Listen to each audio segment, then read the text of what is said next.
Hey, what's up everybody? It's your boy Proftrof and we are back again with another Dovahhatty video. This is Unbiased History Constantine the Great. Let's get to it. Oh, I should probably skip the music because fuck yeah, YouTube has problems with music, so I'm sorry, but the video is gonna be in the description if you want, you can check it out. Of the 3rd century, Claudius Gothicus had recently saved Nisus from the Gothic hordes. Thanks to him, his great-nephew could bear a child with his loved one, during the reign of Rome's greatest emperor. In time, the crisis would pass, and that child would surpass even his own legacy. This is the tale of Flavius Valerius Constantinus, or as history would know him, Constantine the Great. From a very early age, Constantine had it hard. Born and raised on the most dangerous imperial border, his father was constantly out fighting barbarians, leaving him to be raised by his mother, Helena, a saintly figure. The years passed, and eventually he received news of his father's promotion as Caesar and his engagement to the emperor's daughter. Still loved by his father, he was sent to Diocletian's court, where he was to learn how to be an emperor from one of the very best. And in the battlefield, Constantine proved himself a prodigy, crushing barbarian invasions with Diocletian in the Danube, and slaughtering Sassanids under Galerius in the east, gaining the respect, praise and adoration of all as a natural leader. Returning to Nicomedia, Constantine was present for the Great Persecution, seeing that no matter how many Christians were killed, it never seemed to be enough. He didn't know quite to think of it, but one thing was certain: killing them all didn't seem to work. Diocletian knew greatness when he saw it, and together with Galerius, he feared that Constantine might prove a threat to the tetrarchal system. So once Diocletian finally resigned, seeking to restore the unfamiliar succession system of the 5 good emperors, he proclaimed neither Constantine nor Maxentius would be Caesars, their talent or obvious villainy not quite the point. And after Diocletian retired to his cabbage farm and Galerius took over, the new Augustus sought to test his co-emperor's son, throwing Constantine into a one-on-one fight against a lion, which he won. Then on a hunt of... Wait, what the fuck? Throwing Constantine into a... Yes, he beat a lion 1v1. Fight against a lion, which he won. Then on a hunt of Sarmatians beyond the Danube, returning with the barbarians' heads, thus proving himself. Already an adult, Constantine hooked up with his first love, Minervina, with whom he had his first son, Crispus, named after his great-grandfather. One night, as Galerius was partying, after being asked by both Constantius and Constantine to let father and son reunite, I sure hope my son doesn't letting him go and crush the legs of every horse on his way to ensure he would keep going. After traversing his way west, Constantine was reunited with his father in Bononia, even if it would prove to be for a short while. By the time he was crossing into Britain, he had learned much of the empire he lived on, the heroes that defined it, the fates they met, and the gods they worshipped, all influencing him deeply. Never trust the Praetorian. True. Constantine almost finished Agricola's legacy, but had to halt, for his father's end was at hand. Marching south to Aboracum, Constantius uttered his last words, declaring his support for Constantine to become an Augustus, and then dying. And the legions, in their grief, acclaimed Constantine as Augustus right then and there, to his deep surprise and confusion. Putting his grief aside, he reported everything to Emperor Galerius, and after hearing about the hasty acclamation, Galerius was kinda pissed. But after promoting Severus as the new Western Augustus, needing a new Western Caesar as fast as possible, Galerius named Constantine as such, leaving him hoping to live up to his father's support. And after that, Hispania declared loyalty to him, since Severus II was so distant if anything, and he would prove himself worthy, defending the empire from both Picts, Franks and Alemanni, kicking the former beyond the wall, having the Frankish kings thrown to the lions, and having the Alemanni beg for mercy so hard that he had it minted into a coin. And in Trier, Constantine upgraded the western capital to his standards, ending the Christian persecutions and overseeing the burial of Minervina, who had recently died. Hearing of Constantine's achievements, Maxentius kept bursting in anger, while his sister, Fausta, a big chin. With the Western Augustus now being Severus II, a friend of the Senate-hating Eastern Tetrarchs, the senators saw in Maxentius their opportunity to retake power. Every day they fueled his anger and victimization, all heightened by 2 new announcements Severus II made. 1. Rome was now to pay taxes, as did everyone else in the empire. And 2. Me contribute to society's upkeep? How dare you, sir? How dare you? Finally, Thank the gods, abolished. Yay. The scum of the empire now united in outrage, the Senate and Praetorians acclaimed Maxentius as Augustus, who instantly accepted and promised all of their old powers back. Using the senators and praetorians, Maxentius took over most of Italy and awaited Galerius to legitimize his usurpation. But when Okay. If history has taught us one thing is that praetorians are garbage in war. Y'all fucking suck unless you backstabbing someone. And there's like 25 of you backstabbing that someone. Galerius heard of this, he exploded in rage, immediately sending Severus II with an army to go crush him. But once Severus II arrived in Italy, Maxentius just hid behind the Aurelian walls like the spineless coward he was. Unable to breach it, and with his Maximian veterans being bribed to defect him, Severus gave up trying. And speaking of Maximian, he was still grumbling over in his retirement villa. But when the senatorial and praetorian envoys came in pleading him to return back to power, after pretending to be reluctant, he went right along with them. Now reunited with his own father, Maxentius sent him to go defeat Severus, who had by then camped north in Ravenna. Once Maximian arrived with overwhelming numbers, he promised Severus he would spare his life if he surrendered. Seeing no way out, Severus did just that, and then Maximian killed him.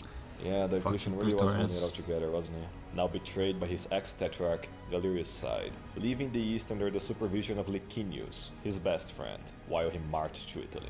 And while Constantine does not look like a good Germanic guy, invaders, he received a letter from Maxentius of all cunts begging for his help. And though Constantine refused to betray Galerius, after getting engaged with Fausta, he agreed to be neutral as good faith. Please, I'll let you fuck my sister. To betray Galerius. After getting engaged with Fausta, he agreed to be neutral as good faith. Okay, Constantine married to Fausta Maxentius' sister. Constantine stays not to fight over barbarians, which Severus understood that Constantine Maximian sent to oversee his succession as Augustus from Severus, since so Galerius was rather busy at the moment. Unfortunately, Maxentius had already taken over all of Italy, so Galerius had to carve his way through hostile cities and lack of supplies. Laying siege to Rome, Galerius offered to settle things diplomatically, but Maxentius had shoved his head too far up his own ass for that, hiding behind the Aurelian walls, again, bribing the lawful emperor's soldiers, again, thus forcing him to retreat, again. Smug as fuck, Maximian went to oversee Constantine's ascension from Western Caesar to Western Augustus, married him to his daughter Fausta, and all while proclaiming to be the senior Augustus, like Diocletian was. Yeah, he was, so much so that when he met again with Maxentius to discuss their future aspirations, they conflicted so much that they started to fight over who was really in charge. Watching Maxentius getting thrown around, the Praetorian Guard became really mad. Only we can kill the Emperor.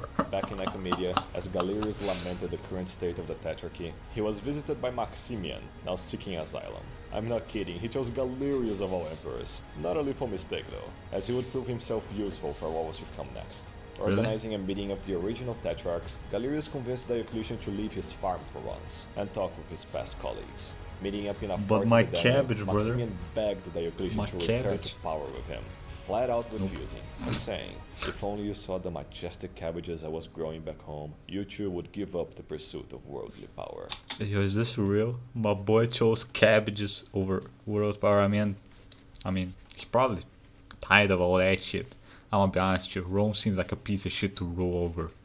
Like, you gotta fucking worry about everyone stabbing you in the ass, and even if you do everything perfectly, they're probably gonna wanna stab you in the ass even more. Diocletian, cabbage farmer. And after telling Maximian to go back to retirement, Galerius sought approval for his reform of the Tetrarchy. Galerius and Dio would remain as they were. Constantine would be demoted back to Caesar, despite Galerius not having the authority to do that. Maxentius would still be an usurper, and Licinius would be inserted in as the new Western Augustus. And speaking of the usurper... Okay, so his plan was to just ignore that Rome was not under their power, okay? The emperors are just gonna ignore that Rome doesn't exist.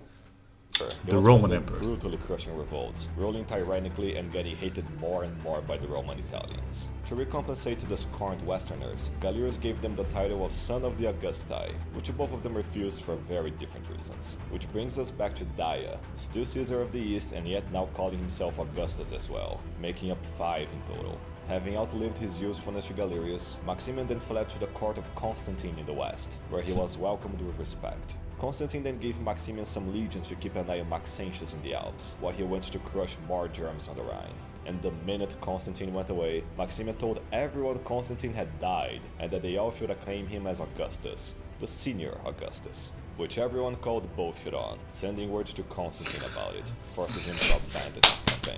After failing to bribe them to his side, Maximian then fled for his life again, eventually hiding in Massalia, modern Marseilles or however you pronounce that. Constantine then arrived, was allowed in with no problems, hunted down Maximian and spared him, telling him not to do something stupid again, don't chimp which was out just again. the last straw for Maximian. After a lifetime of failures, he would prove himself competent by killing his own son-in-law. After implicating his daughter Fausta in the murder, he sneaked into Constantine's room and stabbed him to death. Only that the Constantine he killed was a decoy, placed by Fausta, who had already alerted Constantine, having Maximian apprehended, earning her the Emperor's trust. A failure once again, Maximian was told by Constantine to just go kill himself, which he did, hanging himself to death. One of the few things he set out to do on his own, and achieved successfully. Finally able to sleep in peace. Can you imagine being the emperor of Rome and the only thing you successfully managed to do is kill yourself? Constantine experienced a divine vision.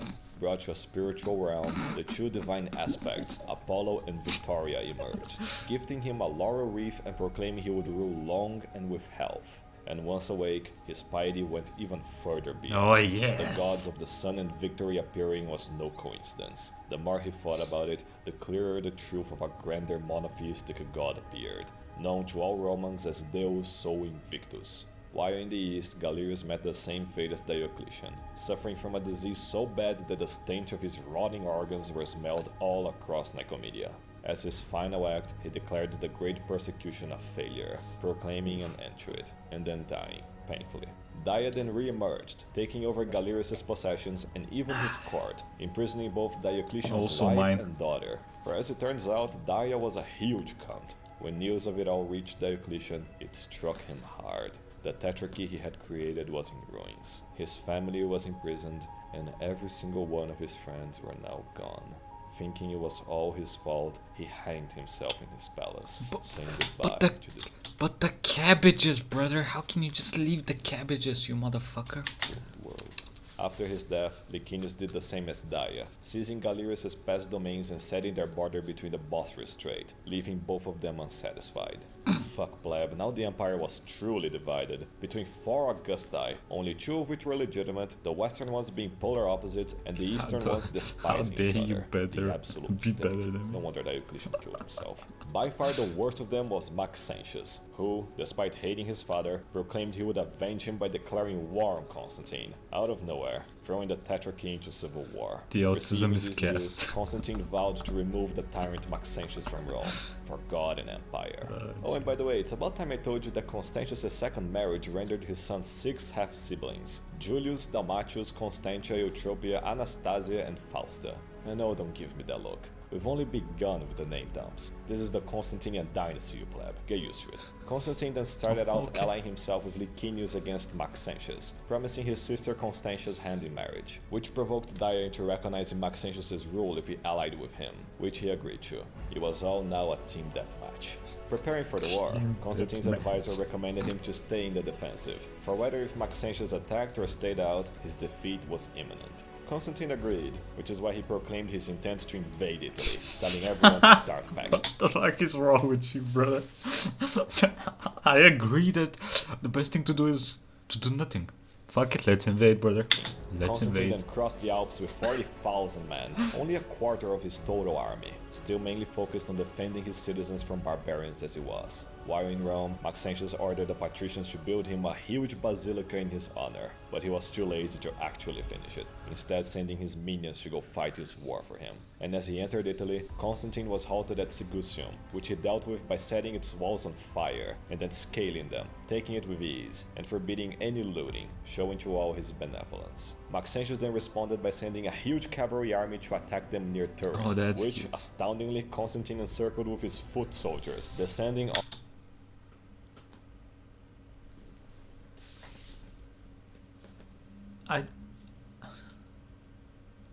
How? Cavalry means horses that are mounted by men, which are usually faster than men, not mounted on horses.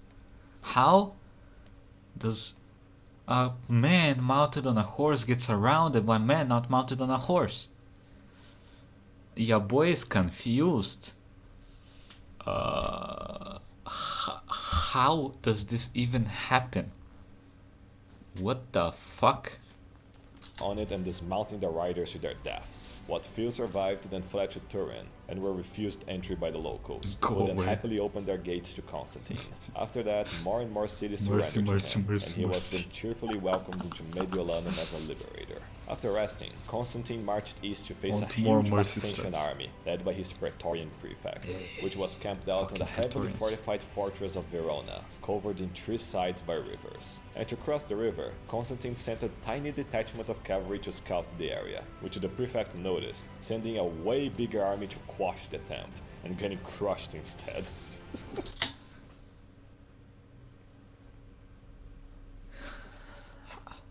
I don't know how. Constantine then laid these siege things to are happening. Verona, allowing the prefect to flee, and returned with an even bigger army, to which Constantine sent one tiny battalion Okay, to listen. Usually in a war, if you're gonna siege something, it usually means that you have the bigger army, which allows you to siege. Because if you siege with a smaller army, sieging means you gotta surround a big space, right?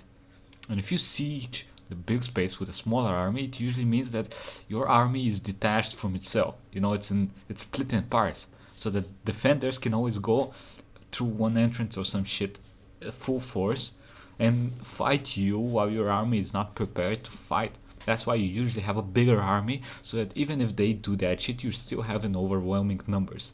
How does my boy siege the dude that has a huger army than him, and then the dude that has the bigger army gets fucking reinforcement? I do not understand fight off. how this The is. insulted prefect then attacked, got his entire army destroyed, and died in battle.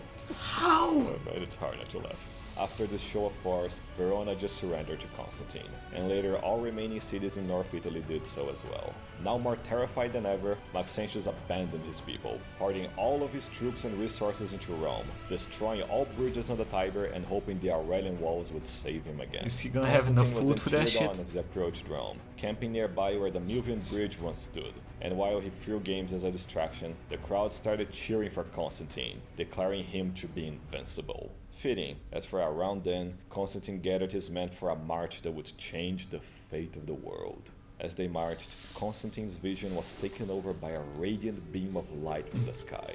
Over the light of the sun, a gigantic symbol had manifested in the sky, beneath a divine commandment. In hoc signo vincis, by this sign, conquer. The entire army had shared the vision, but once it vanished, not even Constantine knew what to really make of it.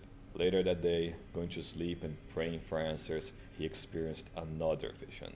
As lucid as ever, he woke up in an even grander divine realm, and again, he wasn't alone.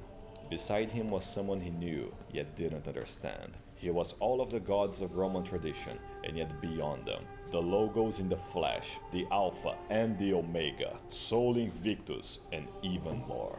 Before him stood the one true God. And now he appeared to Constantine as Jesus Christus, the dead Judaistic himself. And what at first sounded insane now made more sense than anything. Sol Invictus, Jesus Christus, different interpretive aspects of the same overarching deity. And as the revelation shined light on many old questions, the true That explains so much, like the Christian pyromaniac tendencies. It was all about soul in a way, plus the failure to persecute them, and God again stood before him, telling Constantine to bear the first 2 letters of The Christus's Chiro. name as his symbol and that of his allegiance, to which he accepted and returned to the mortal realm. And once he woke up, Constantine got straight out of bed and started hunting down for a shitload of paint. The next morning, Maxentius Empire for celebrated his some 6th anniversary since his usurpation, and Rome's priests told him that the enemy of Rome would be defeated that very day. Surprised with joy, Maxentius ordered his troops out of the city to finally face Constantine. And since he had destroyed the Milvian Bridge earlier, Maxentius ordered his men to build a temporary bridge to cross the Tiber. As he finished the crossing, Constantine's army appeared in the distance, and Maxentius could not believe what he saw.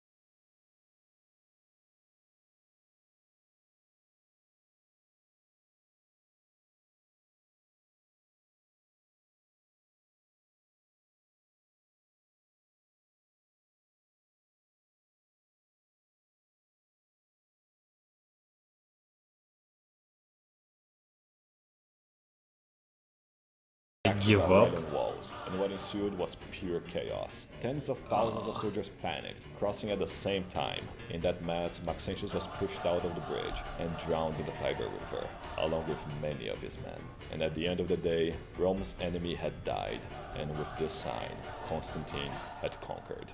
Victorious, Constantine was welcomed in Rome with a triumph, displaying Maxentius' severed head. But as he did, he refrained from going to the temple of Jupiter, now truly understanding the grander divinity he represented. Instead, he went to the Senate, where the senators implored their master for mercy, proclaiming him the senior and greatest Augustus. And he let them be, for his ire was directed to the other parasites. Seeing his merciful attitude, the Praetorians judged Constantine as yet another emperor they could exploit, and awaited to be bribed to ensure their loyalty, just waiting for an opportunity to betray him in the future. Kill them all, please. However, the time had finally come. The time for a new age. The time for revenge. And so Constantine proclaimed, Is it happening? that the Praetorian Guard would be abolished.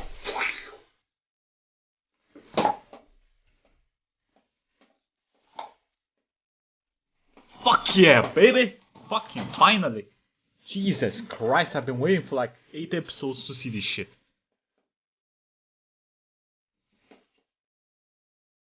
Ooh, damn.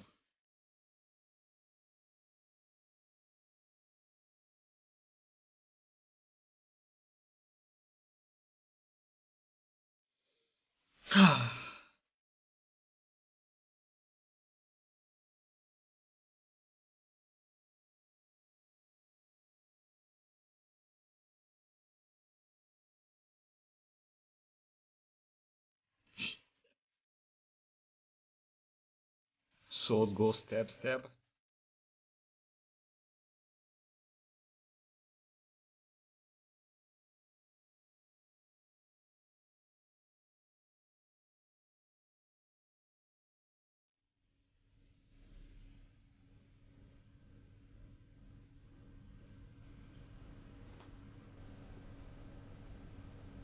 It took hundreds of years, but now Rome's betrayed emperors could finally rest in peace, with Constantine's deeds forever immortalized in the triumphal arch he then built in Rome.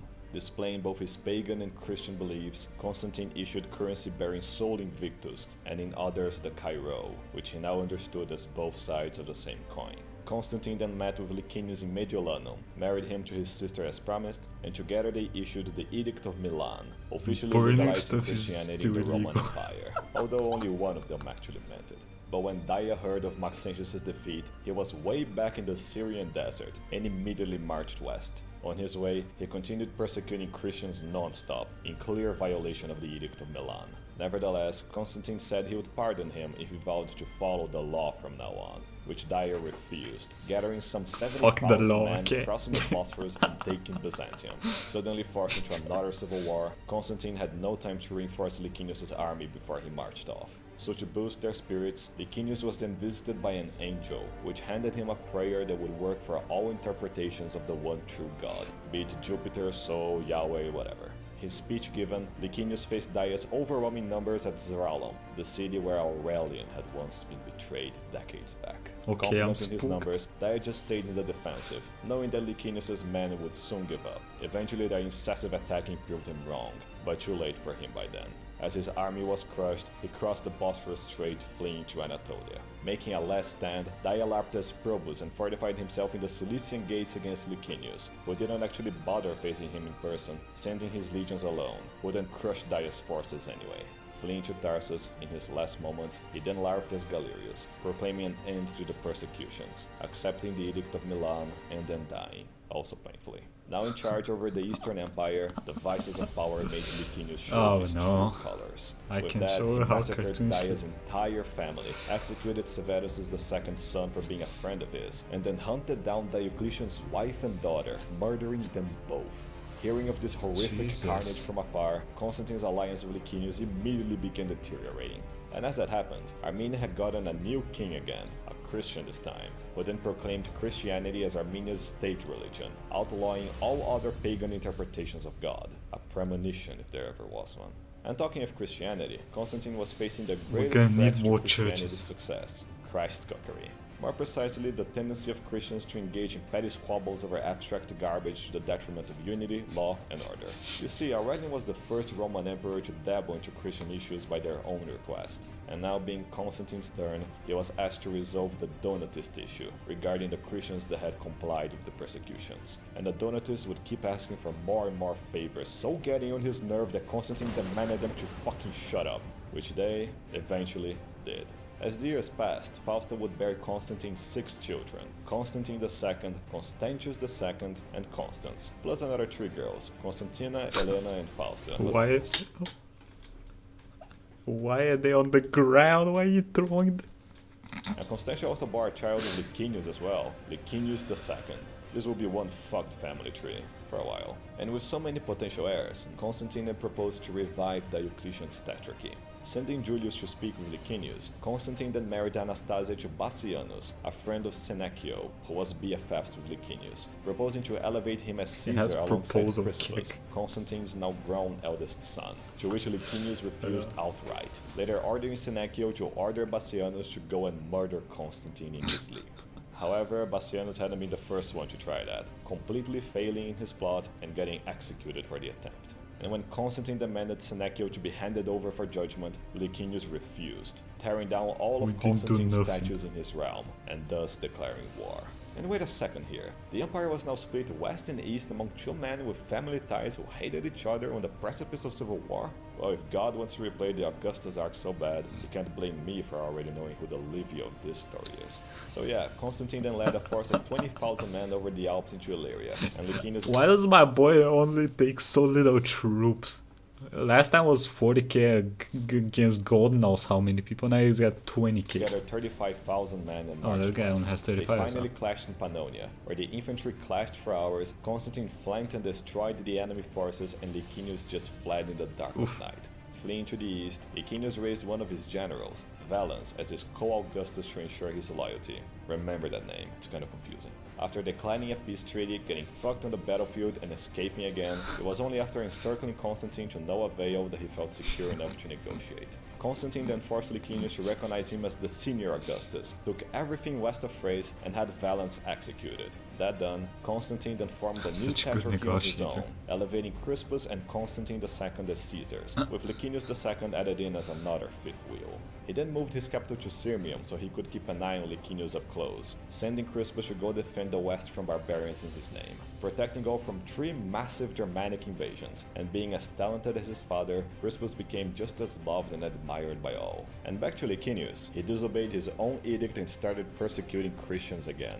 plain just ignoring that whole angel thing, I guess. As he wasted his time on that, Constantine was defending the Danube from both Goths and Sarmatians, crushing them both in battle and even killing the new Gothic king before he caused much trouble. Thing is, the barbarians began invading through Licinius' side instead, forcing Constantine to constantly cross the border and clean up the mess. And instead of helping him defend his citizens, he declared war on Constantine again, gathering 165,000 men to fight Constantine's 130,000. Fortifying himself beside the river by Adrianople, Licinius also betrayed civilization and recruited a huge Gothic horde to serve him. Constantine, however, bound a whole Frankish horde into his service, binding them with the divine magic of his Kairos. He's exorcising them. Licinius, Constantine found a good spot to cross the river, ordering a bridge to be built far away as a distraction. And once Licinius fell for the bait, Constantine crossed and flanked his lines, pushing him back and casting his standard's divine magic on his own legions, blasting them with so much power he made Licinius flee again, this time to Byzantium, naming yet another general as co-emperor, some dude named Martinian, who he then sent east to gather a new army for him. And despite being injured, Constantine pressed on. Wait, my boy's injured? Just how fucking hard it was to siege Byzantium, he ordered his son Crispus back from the west to lead his naval campaign. Sent to face Licinius' fleet while vastly outnumbered in battle, not only did Crispus win decisively, but God then sent a storm to destroy the remaining ships, leaving only 4 survivors. After this catastrophe, Licinius then fled to Anatolia, and was pursued by Constantine all the way to Chrysopolis. So desperate he became that he started praying to Jupiter and company for help, despite them being derivative of the god he had so recently scorned. desperate. So desperate, in fact, he grew to fear Constantine's divine standard above everything else, forbidding his troops to attack in its direction, or to even look at it. Resorting to just charging his Goths at him, Constantine ordered one massive charge forward, killing tens of thousands and making Licinius flee one final time. And after fleeing to Nicomedia, sent his wife Constantia to go plead for his life, which he did, and as Constantine couldn't deny his sister's request, Licinius was allowed to live, being imprisoned in Thessalonica and Martinian in Cappadocia. But soon after he was set free by his adolescent son Licinius, and together they conspired with the Goths to link him together with their hordes and then kill Constantine, but getting caught in the attempt. And for having conspired with barbarians against their emperor, plus all of their other crimes, they were both hanged to death, leaving Constantine as the sole emperor of the whole empire. And with said empire now reunited and at peace, Constantine focused on amending its relationship with Christianity. It was no wonder why past emperors persecuted them so much, but with it now revealed as a true faith, Constantine began integrating them as proper citizens. To rule an empire at peace, Constantine chose to favor Christianity as his favored faith, becoming the first Christian emperor in history. A wise move given how fast Christianity was spreading, and seeing the writing on the wall, Constantine acted appropriately. Persecuted Christians were recompensated for their losses, their leaders allowed entry into the government, and the declining pagan institutions, though still entirely legal and respected, were placed second to Christianity. By distancing them from Hebrew and into Latin, by fully integrating them into the empire as citizens and governors, Christianity became an increasingly Roman faith, and eventually a civilizing faith. And to appease the increasingly Christian masses, Constantine built countless churches left and right, among them the original St. Peter's Cathedral, built over where Nero had executed him, if only to send a message. All that said, Constantine had absolutely no patience for Christ's cookery in his empire, and he was about to face a big one, the Arian heresy. It had all to do with a Christian autism called the Trinity. Get this, God is apparently the Father, the Son, and the Holy Spirit, who are somehow not each other. Not that far from Constantine's true Trinity, to be honest, but let's do this the Christian way from now on. But that wasn't Arius' contention though. He accepted the Trinity as a concept. He just decided to be a divisive cunt by proclaiming, loudly, that the Son was inferior to the Father, when the standard thought was that they were equal, co-substantial. Now Constantine really didn't give a shit about any of that, but he was really annoyed to see it become the extremely divisive issue in the church it became. Seeing how petty this conflict was, and with the empire's religious unity at stake, Constantine proclaimed a global council of bishops would be held in Nicaea to settle the matter. The First Ecumenical Council of Nicaea. Hundreds of bishops attended, overseen and mediated by Constantine himself. Tempers flared, fights broke out, but with the emperor's gaze upon them, they all unanimously decided, but for 2 votes, that Arianism was indeed heresy, ending with the unrelenting Arius getting banished to Illyria. And in exile, Arius suffered the fate of a divisive heretic, suddenly getting diarrhea, running for the bathroom, falling, getting a hemorrhage, and dying in a pool of his own piss and shit. Which then takes us to Crispus, who by being a war hero, as well as the spitting image of his father, but younger, his stepmother Fausta was taken over with lust for him, leading her to try and seduce Crispus one night. But Crispus rejected her with disgust, thus pushing her to live up to the other stepmother stereotype, to get her revenge, and to secure her own son's ascension to power. Knowing that magic wouldn't work on Constantine, Fausta claimed that Crispus had tried to rape her and was plotting to murder him. Believing her and completely devastated, Constantine then had his eldest son seized, tried, and executed. But the pain of losing his beloved son wouldn't lessen. For while visiting his mother Helena in Rome, as he lamented his loss, she told him the truth, that Fausta had lied to him. Now angrier than ever before, Constantine threw Fausta into a bathing room and cranked up the heat until she suffocated to death. Now deprived of both enemies and loved ones, that weren't Crispus, Constantine focused back on the emperor. What do you mean no family to love? Don't you have like 15,000 children, you fuck? What do you mean no family to love? Pretty sure he's been spreading his seed everywhere.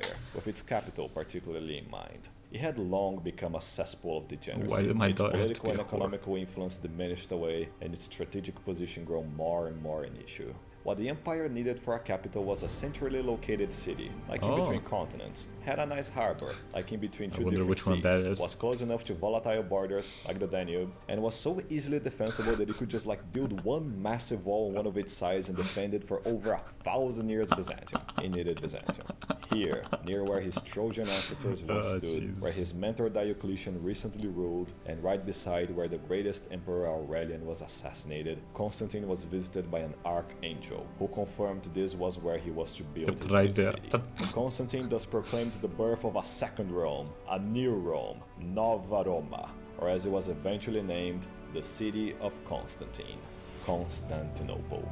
And after helping delineate its borders, the archangel vanished, and Constantine officially transformed Constantinople into the empire's new capital. And after emulating Romulus so much, he returned to emulating Augustus's miserable last years as one of the longest reigning emperors of all time.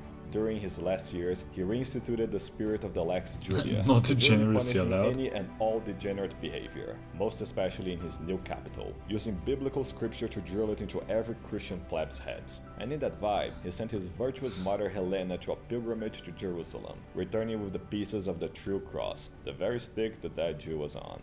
Using all of his funds, he finished his new capital, and even created a new senate for it. He had thousands of senators and was just as useless have no as the power one here. back in Rome. And as a true student Just of for symmetry. Diocletian, Constantine issued many reforms of his own. Most importantly, the last major reform of the Roman military. We still had comitatenses limitani the navy and all, but now subdued barbarian hordes had a name, Federati, and the legates and duxes that ruled them were now led by the Magister Peditum and Magister Equitum, masters of foot and horses, and above them was the Magister Militum, master of armies, topped only by the emperor himself. And to provide future emperors with a proper bodyguard, Constantine created the Palatini Palace Guards, which due to being elite soldiers and being denied the depravities of Praetorians, would prove to be far more loyal. Okay, But as he thank reformed fucking armies, God, brother. Constantine saw the rise of many half-Germans in the Oh, legions, shit. with his suspicion of them shared by a young soldier recruit, Valentinian, whom held a hatred for Germans greater than any Roman that had ever lived. And so much had Constantine beaten the barbarians over the decades that he got away with building a bridge over the Rhine and rebuilding Trajan's bridge in the Danube, once slaughtering 100,000 Goths and retaking Lower Dacia. But if you will remember, it still is all downhill from here. For Constantine's rule would prove to be the last golden age of Rome. From here on, the empire would face an increasingly devastating crisis of instability, treachery, civil wars, and barbarian invasions worse than any nightmare. And it was all confirmed by the heirs he was doomed to pass the empire to. Of his 3 sons, Constantine II was the opposite of his father, weak, vain, and treacherous. Constantius II was intelligent and strong, but had grown cynical and distant due to Faustus' upbringing. And Constans was a fag, literally. He loved dick, very unchristian. So he then looked onto his nephews, like the sons of Constantius' new marriage, Damatius and Hannibalianus, as well as the sons of Julius, like Gallus, the step-grand-grand-grand-grand-grand-grandson of Caracalla, and also his half-brother, a very young Julian, in whom he sensed the most potential. His but had chin to shows ignore due to promise. his age. After giving it some thought, he sought again to revive the Tetrarchy by giving the west to Constantine II, Italy and its surroundings to Constans, the east to Constantius II, and both Thrace and Greece to Damatius. As for Hannibalianus, he was named King of Kings. And yeah, that implies what you think it implies. That's right, Constantine gave the entire unconquered Sassanid Empire to his nephew, as a sloppy seconds at that, on top of claiming that all Christians in the East were under his own personal protection, the madman, which was something that Shapur's great-grandson, Shapur II, used as an excuse to invade the empire and destroy civilization. chaos hungers peace for broken, souls. Constantine prepared to fuck their shit up, only to realize how fucked his own shit was. So weak and ill he became that after praying to God for answers, he realized he was about to die. He was then rushed westwards Constantinople, seeking to die in the city he had built. But alas, he could only make as far as Nicomedia.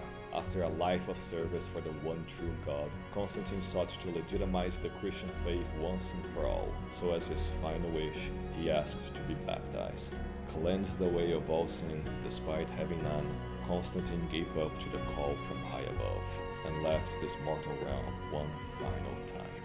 Having ruled as Rome's emperor for over 3 decades, he displayed wisdom and virtue, was never defeated in battle, defended the empire from barbarians countless times, reunited Rome after a terrible civil war, transformed Christianity into a Roman civilizing faith, and gave the empire a new capital that would stand for over 1,000 years. And it is for these reasons, and 1,000 reasons more, that history will forever remember him as Constantine the Great.